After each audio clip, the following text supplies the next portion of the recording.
Bago tayo pumunta sa rational algebraic expression, paano nga ba mag-add ng fraction ng magkaibang denominator? Tuturo ko sa inyo yung pinakamabilis na paraan sa pagsosolve ng fraction. Para sa denominator, multiply lang natin ito. So 3 times 5 equals 15.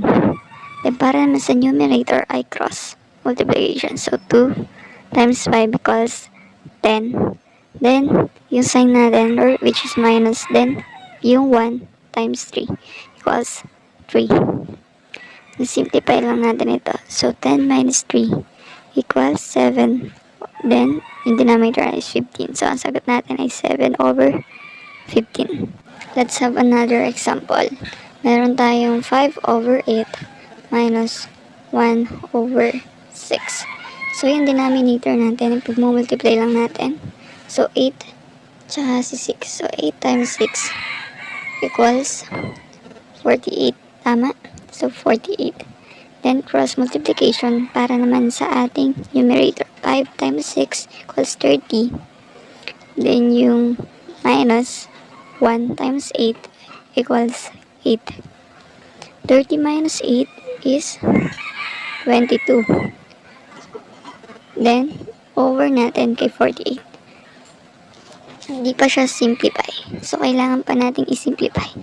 So si 22, i-divide natin kay 2. So equals 11 over 24.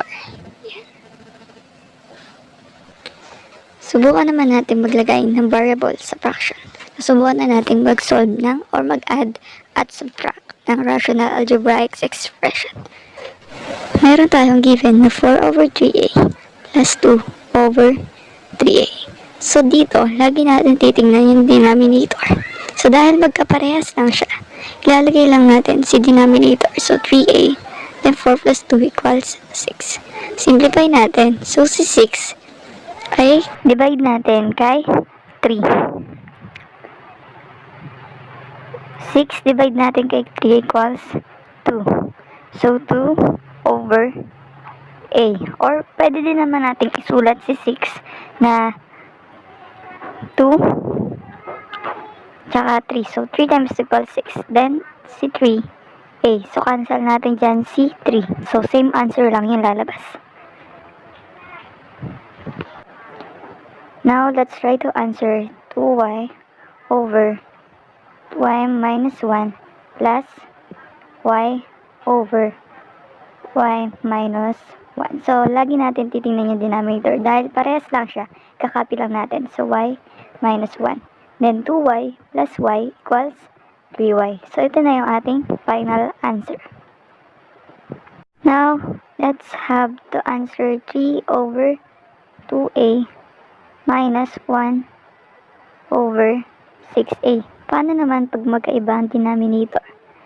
So, ipag-multiply muna natin yung parehas na denominator. So, 2a times 6a equals 12a squared. So, pag-plus natin yung exponent. Then naman, para sa numerator, cross multiplication. 3 times 6a equals 18a. Then yung minus, then 1 times 2a equals 2. Then, simplify natin. Pag-minus natin yung 18a minus 2a. So, 18a minus 2a equals 16a over 12a squared.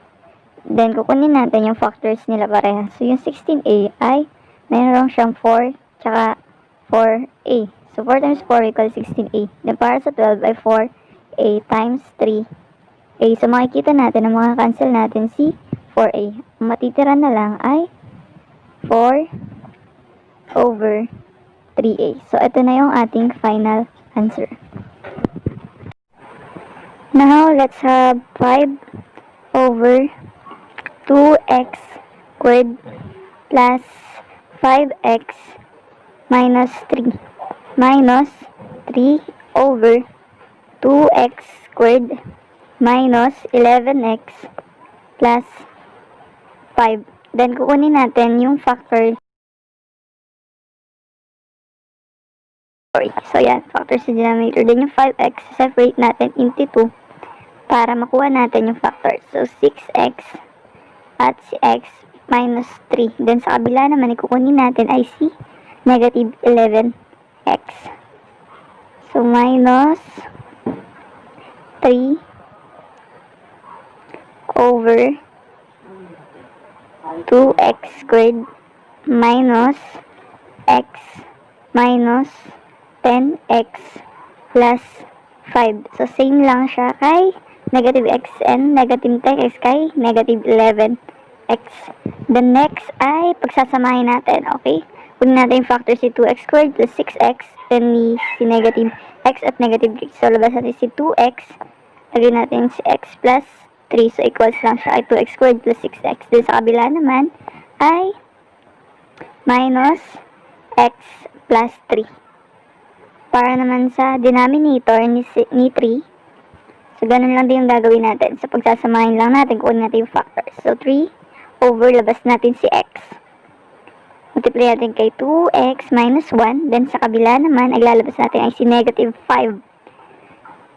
Labas natin si negative 5. Multiply natin kay 2x minus 1. So, makikita natin kung sino yung ating fa-factor out. So, dito, sa una, fa-factor out natin ay si x plus 3. So, magiging 2x minus 1, then si x plus 3. Yan, x plus 3. Minus natin kay 3.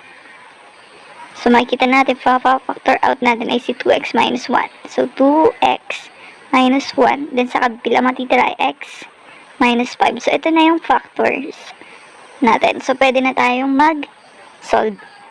So, dahil parehas si 2x minus 1 sa kabila, so, sulat na natin siya diretso. Isang 2x minus 1, then si x plus 3, then si x minus 5.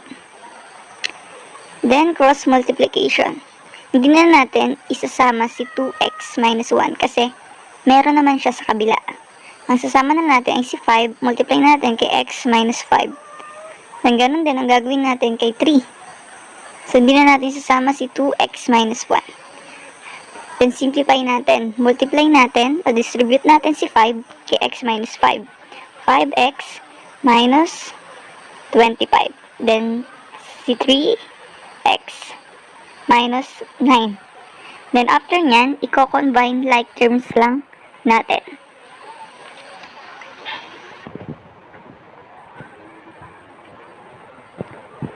Pagsasamahin natin si 5x tsaka si negative 3x equals 2x.